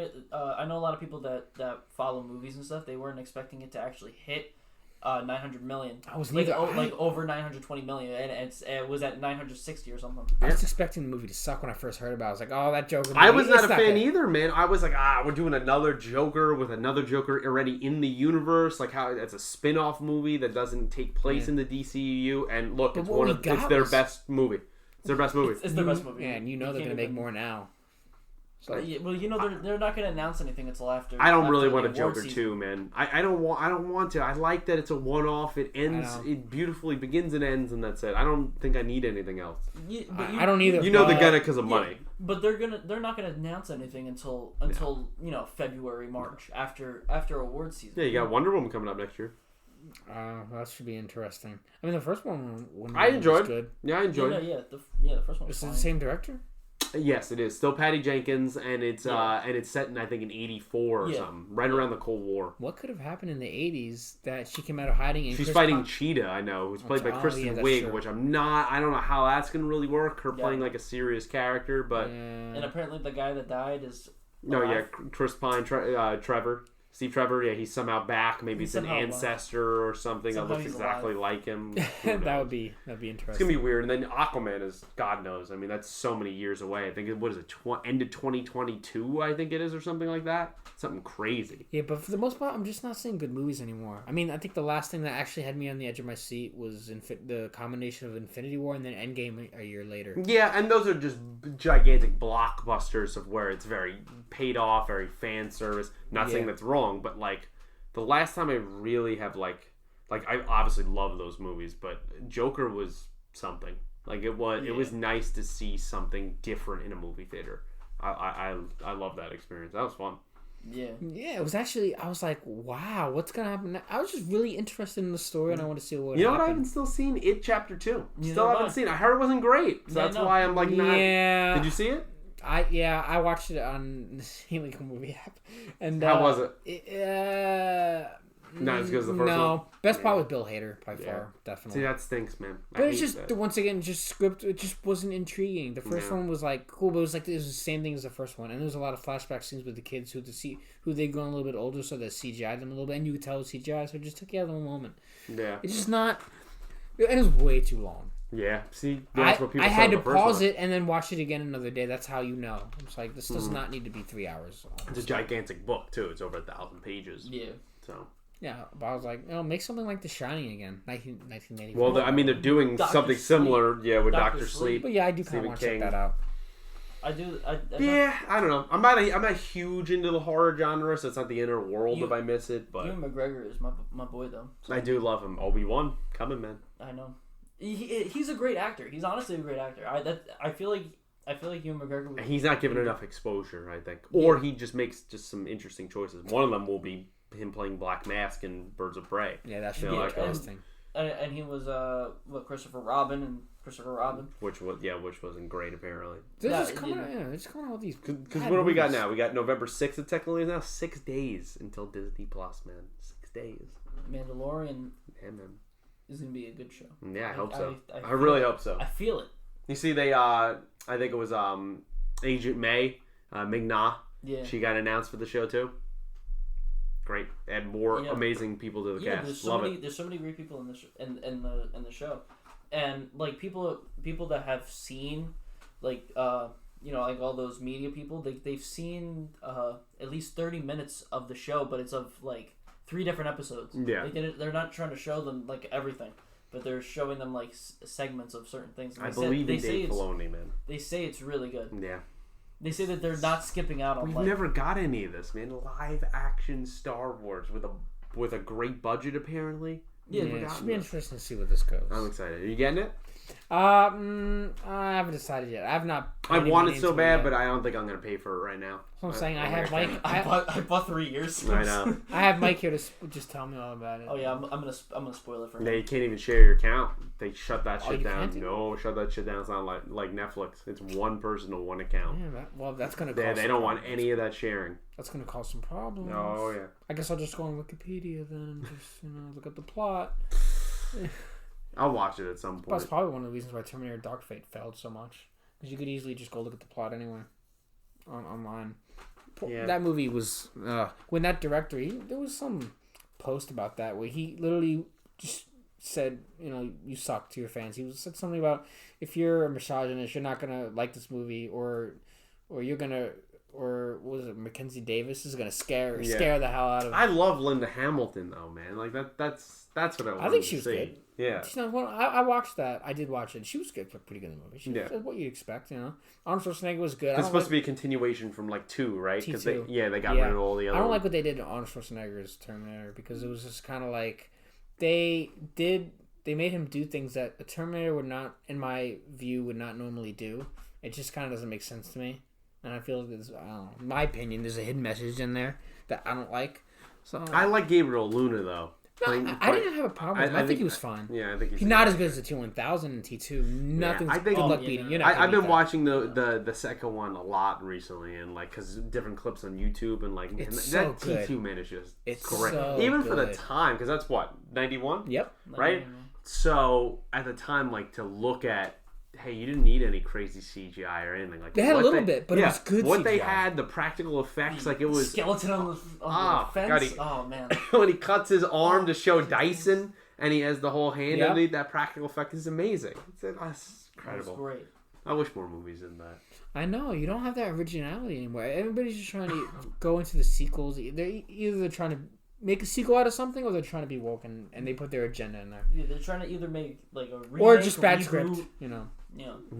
But they're not scripts, thinking. They're not we need to. correctly. What's the original story? Make your own story. Stop. Doesn't exist a lot, man, because it doesn't carry the weight. It doesn't bring box office, man. That's the problem.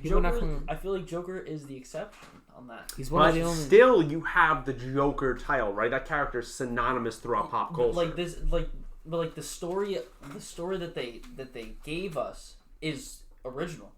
Yeah, it loosely follows the Killing Joke kind of thing of and him following it where he kind of has a backstory. Yeah, very loose. Takes elements from Taxi Driver and definitely you have Taxi Driver vibes much. But if you're gonna take something, take it from some of the great movies. Take it from the good stuff. Yeah, right? And De Niro in both of those. So of course. Well, he is a legendary actor in all due respect. So I think that's a smart decision getting him in your movie. Of course, you're gonna make. Oh yeah. You're gonna make some good money off of it.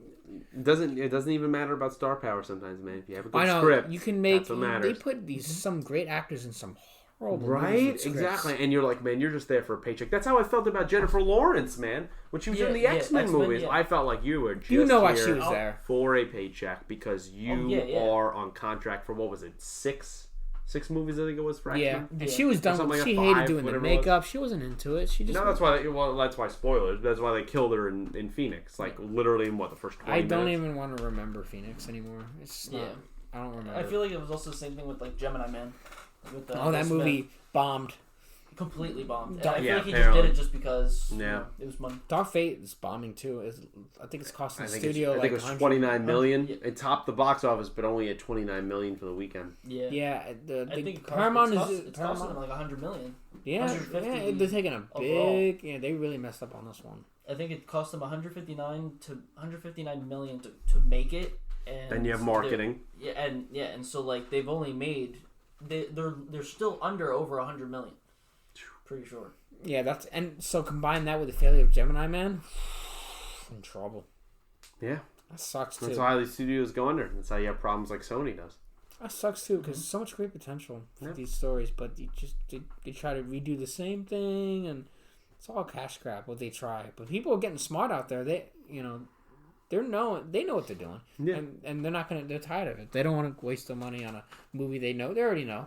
It's gonna happen. They already know. Yeah, movies are more and more expensive. I mean, today I was like, it's $5 movie Tuesday, right? But now it's like $5.75. Even that goes up. Like everything gets taxed. Why people don't eat at the movies. That's why nothing happens. Yep. Yeah, and even like for a student discount, it used to be $7. Now it's $8.50 or $8.25 or whatever. That's why we can't have nice things, gentlemen. And that's why more people go to streaming services. Why leave my couch in my warm house in the wintertime? I'll just watch a movie here. Have you noticed how many new streaming services there's going to be? A ton, man. Do you understand that they're not all going to survive? No, because you got Netflix, Hulu, Amazon Prime, Apple has its own Apple thing. TV Plus. And then you have Disney now. Plus. Ugh, There's Peacock, which is I think NBC. There's HBO Max. CBS All Access is another one. CBS. But and I feel like a lot of them are not going to survive. The No, no way. only ones that will survive, and I don't want to put Hulu in there because I feel like Hulu will just merge into Disney Plus. Yeah. Because that they are connected. But is going to be Netflix because it's been the one that's always been there. Yeah, Netflix though is tough, man, because they are in so much debt. And the amount that they bankroll out for their original projects or to buy things like Friends, like $100 million or whatever that was, to keep it for another year, that is killing them. I don't know. That's not a business model that can survive. So I don't know how that's going to keep making it. Eventually, you can't keep raising subscriptions on people. People are just going to dip out. I know that Disney Plus is going to stay because of the Disney library. Yeah. The Disney library is huge, and that is the biggest draw that they have. You got Disney, Lucasfilm, Marvel, Discovery is also in there. National Geographic. Yeah. And Fox. Yeah, it's National Geographic. And now Fox. Fox is a part of it. It's huge gets, man. HBO Max. The mouse is taking over. HBO Max will survive because that it's part of the subscription to HBO itself. Yeah. So that's the only way that will survive. Apple TV Plus, I guess, will survive. Stars has its own thing. You can pay for Stars.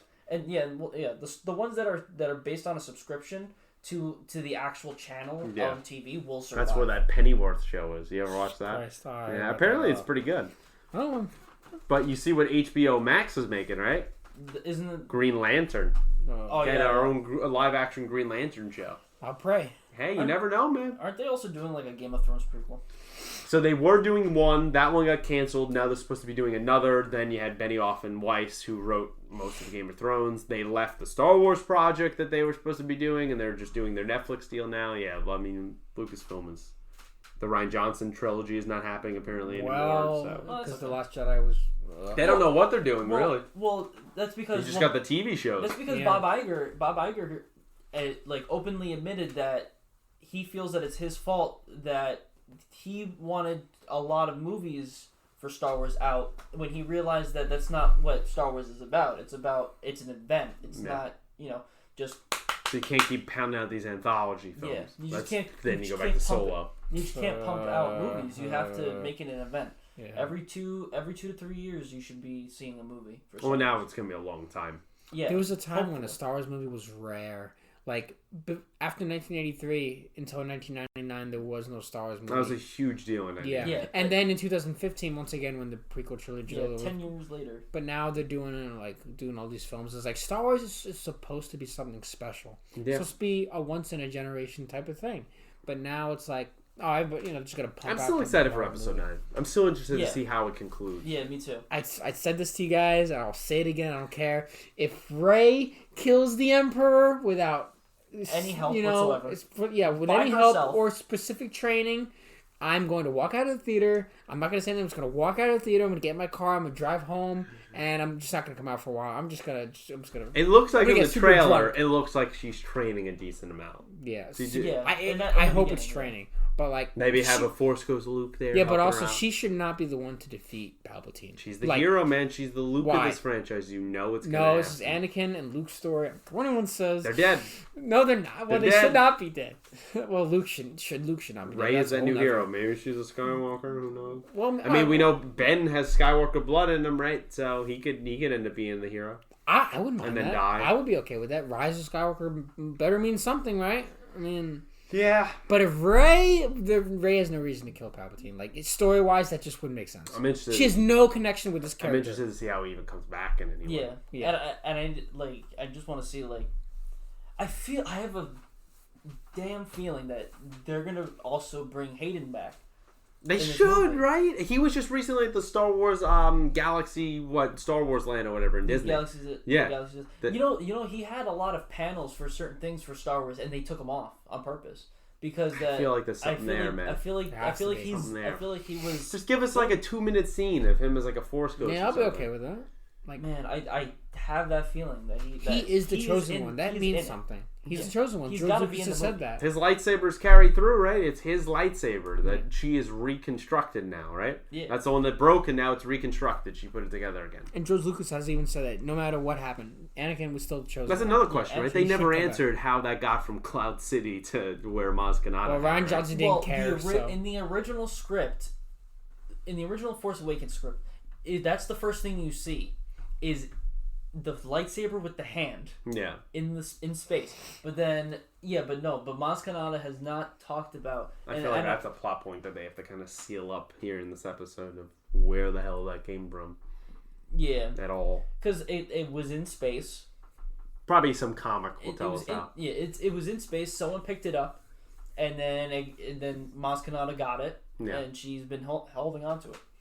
That's the only. I guess she knew what it meant, what it was worth, whose it was. Yeah. She had to. Well, yeah, she's been alive for over 1,000 years. So she had to have known somebody. It's true. I don't know. I'm scared. A lot of interesting things coming up, brother. Ray better not kill the Palpatine. That's all I'm gonna say. Just. I wouldn't doubt it happens, man. I wouldn't either, but that's what scares me. I would be so upset. I will destroy people. I will go Joker on that movie theater. Oh no! Please don't say that. No! Don't say that. Do definitely do not. That's what gonna see me. I'm gonna disappear forever, never be seen again.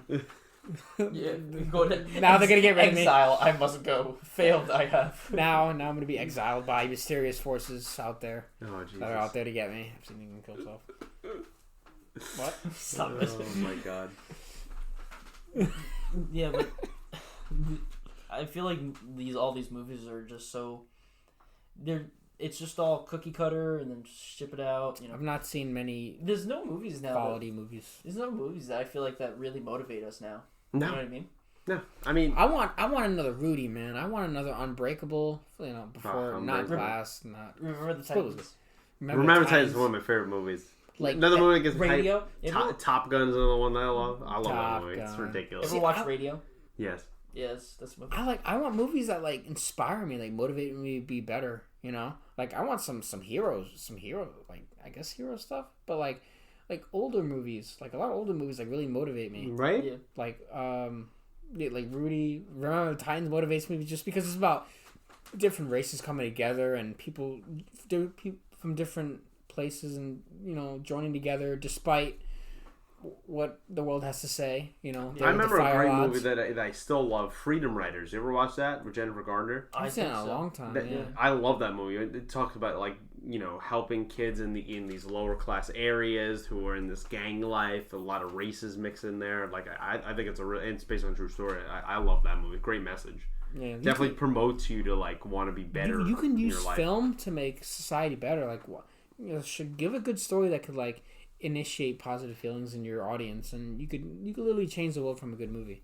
Yeah, I like how Rocky kind of changed things. That's a perfect example. And they keep going with that with the creeds now. I know, but that's a legacy. That's everyone gets motivated watching Rocky. Depends on which Rocky you're watching. Well, which one doesn't motivate you? I mean, they all motivate me. 5 does not motivate me. I'm still trying to get Joe to watch Rocky 5. She doesn't watch it. I mean, Rocky 5 motivates me with the street fight. Yeah, it's just not a great movie. It's just not. No, it's not. But Rocky 1 through 4, and then Rocky Balboa, and then Creed 1 Definitely and 2. 1 and 2 are legendary. Yeah. They're just those are you don't beat classics. I like Rocky 3 though, because it's about a man who he had it all. He got everything he wanted. He became comfortable. Yeah. And then Clueless Lang comes in. Boom! Yeah. And Mickey dies and all that stuff. That happens to a lot. Yeah, and then really Rocky 4 is just kind of a message about the Cold War. That's pretty much all it is. Rocky, brought America and the Soviet Union together. Rocky saved the Cold War. He literally, thanks to Rocky. What year is that? 87? 85. 85. Wow, so you're right in the middle of it. I know my movie years, gentlemen. We don't get a lot of movies like that no more. Yeah, no. It's a terrible. I feel like the movie industry is just going down. Well, one movie that I love Going that up. was kind of came out of nowhere that's obviously become a huge thing now is John Wick. I mean, that kind of came out of nowhere. Yeah, mindless. Yeah, that did. It's mindless killing in some ways, but like I think it brought back Keanu Reeves, who I think is a great actor. Yeah, and then also the lore, the history of building that world, of that assassin's world that they set up in those movies, I think was great. That's a movie series recently that I've loved. You ever see that movie Pride? Yes. It's from 2007. It's about the swim team. Mm-hmm. That is a motivating movie. Yeah. That was good because you have that guy who was like an outcast. He got outcasted because he was black, and then he formed a team of like basketball players who were just on the street. And this takes place in like the 70s, like 71, I believe. Yeah. So he gets these guys who just didn't think they had any potential, and he takes them and he makes them to like a winning team that won the swim races. That's Coach Carter is another one I love. Coach Carter, with Samuel Jackson, how he no matter what the school does to him, he does not budge. I know, he man. closes down the gym, and yeah, now that's another great movie too. It's good positive message about that you have certain rules you need to follow. You need to keep up with your grades as you're doing well in your sports team. Like it was, I think, a positive. We need message more for movies people like that, watching man. Like we also damn. need, I feel like we need also characters to good enough characters to motivate us, like to pop off the screen, kind of. Yeah, like remember Dead Poet Society? Robin Williams' character, that's a guy that can motivate. Seize the day. Even Thanos from Infinity War, Thanos from Infinity War. Thanos does motivate me. I will say he is motivating. There's a reason why. The wrong way, but but thinking about it legitimately, Thanos is literally alpha AF. He's alpha. He is the most thick boy Thanos. Oh Jesus Lord! Thanos is like my hero. Like he literally followed his destiny. He was on his destiny, not thinking about anything. He else. did whatever it took to get the Infinity Stones. He would not let. He killed his daughter, but still he had to do what he had to do what he must. Right. He had to sacrifice. He's not a good character per se, but he is someone that definitely stuck to his own. He is a villain, but he was a hero of that story. Yeah. Yeah, in some ways. I mean, he was just a great written character. He was a great written villain. That is very rare. That is great writing. Yeah. That's what we need. We need more of that. we need more messages for everyone these days. Yeah. We need more like positive, we need positive role models and positive influences. The positive role models are hard these days, especially everything you see go on in Hollywood or these big figures. Athletes, who do you follow? Who's not messing up? The way I think of it is that would you take advice from people that only you would trade lives with. Don't follow advice from people that you would not trade your life for theirs. Yeah, that's the way I kind of see it. So I see it as well as take advice from people that have gone through hardship. People that don't take it from someone who's had a silver spoon in their mouth, that doesn't know anything about what your life could be like. Yeah, take it from people who have taken risks. Who've struggled, who've made risks, who've made sacrifices. Those are people that have lived a life, that have done things that are worthwhile to listen to follow. I think those are important. Yeah. Oh, yeah. Because not everybody has it easy. No. Most of us don't. Yeah. A lot of us don't, actually. It's a good 90% of the world just has there's some sort of problem. You have to keep persevering, man. You have to. Yeah, life is about constantly evolving and becoming better every day. If you're not, you should always be working to make yourself better. Yeah. And you have to understand that hardships are going to come no matter what. But it's the decisions you make in those hard times is what defines who you are later. Yeah. And if you choose to just kind of give up, life is never going to stop. You're not going to pause life. There is no click remote as much as we... Unfortunately. I know. You cannot hit the pause button. Life's going to keep going no matter what. So the best thing you can do is make the best of it and treat the people who matter with respect. Remember your brothers and your family and people that are close to you. It's important. Don't take people for granted. No, absolutely not. There are a lot of people who throw away their friends for different, good friends, which is hard to come by. So if you actually have good friends, keep those guys, unless they're bringing you down. But if they're positive friends, don't never forget your brothers. No, it's important to be good to each other. Okay, be good to your friends, be good to your family, and get rid of people that don't do that for you. If there's not people pushing you, if there's not people that are supporting you or in your corner or not treating you correctly, or you feel like that you don't get someone's time of the day, that you have to work for that, those are not people that are for your life. That's how you have a positive mindset. Always look at what people do, not what they say. Exactly. You know, their actions will tell you everything that their words won't. Yeah, and those people can then in turn help your actions and your decisions in life. And it's always about adapting, as you say, and conquering any consequences, anything that life throws at you. You have to just keep persevering. Because you're gonna get stomped on. No, you know, everyone's gonna have bad days, man. Everyone is gonna be low at some point, but it's like you need to recognize that when that happens, that you can lean on people to bring you back up. It's like, what are you gonna do when the chips are down? No, you know? And the people you can't do it alone out there. If anyone you can't do life alone. You always need people. Yeah. Isolation is not. I don't think it's the answer. No, you know, it's not. You really need to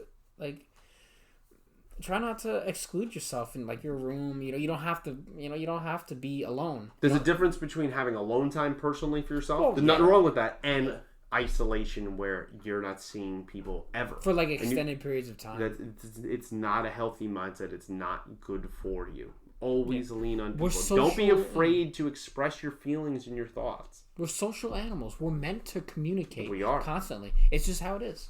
Whether it be good or bad. And you want to speak about movies? One of the great ways I always think about that is I Am Legend. Remember that? Right? He thought he was Will Smith thought he was the last person alive. Right? We saw what that did to his brain, to his just basic little mental state of living every day, having no one to talk to, no one to interact with. How hard that was.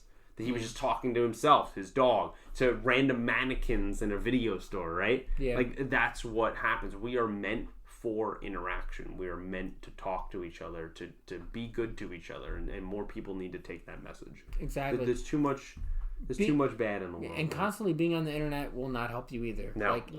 You need to get out in the world and experience real life.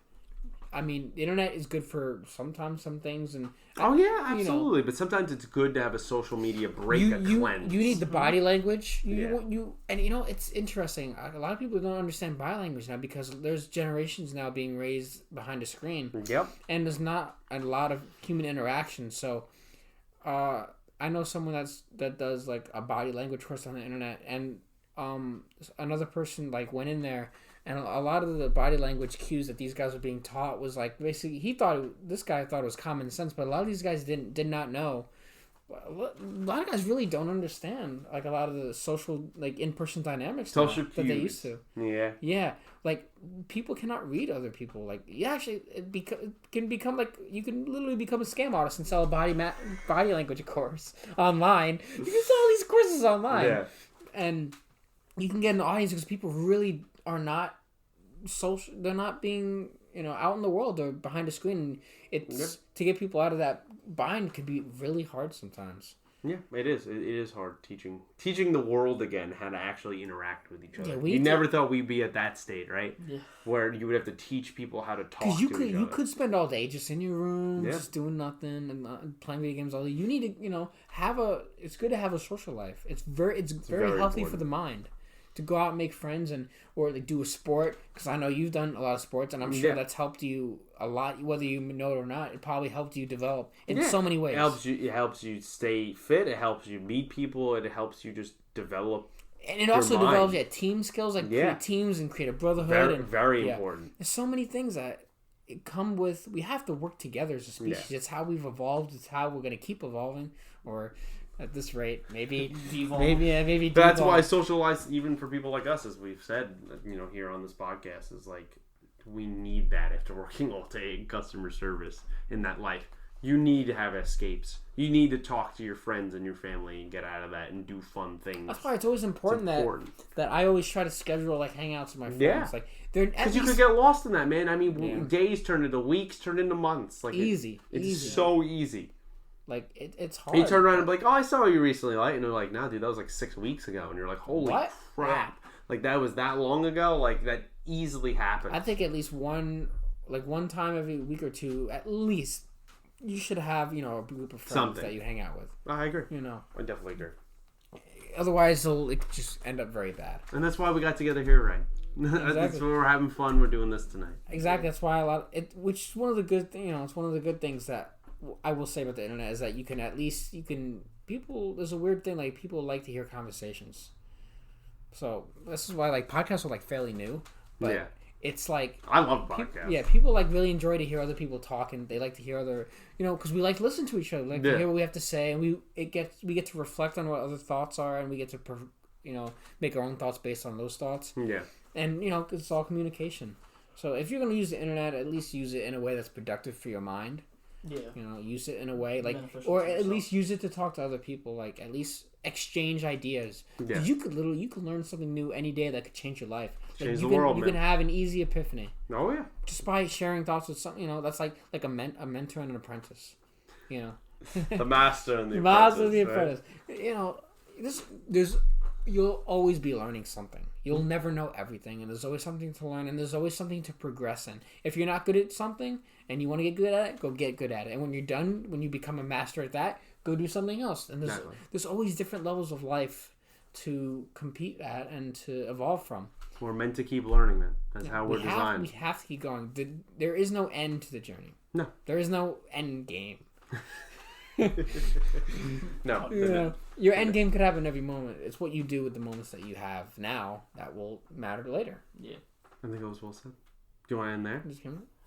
Unless you want to talk about something else. We can talk about something else, but I'm gonna just add in real quick, just a quick plug for allgamesapparel.com right now. So right now, when you're hearing this and seeing this, whatever it's going to become, we got a automatic sale. So when you buy anything $45 or more, you are going to get 20% off on your cart plus free shipping. So definitely go check out allgamesapparel.com. We have a whole bunch of hoodies, beautiful hoodies. Honestly, these feel so comfortable.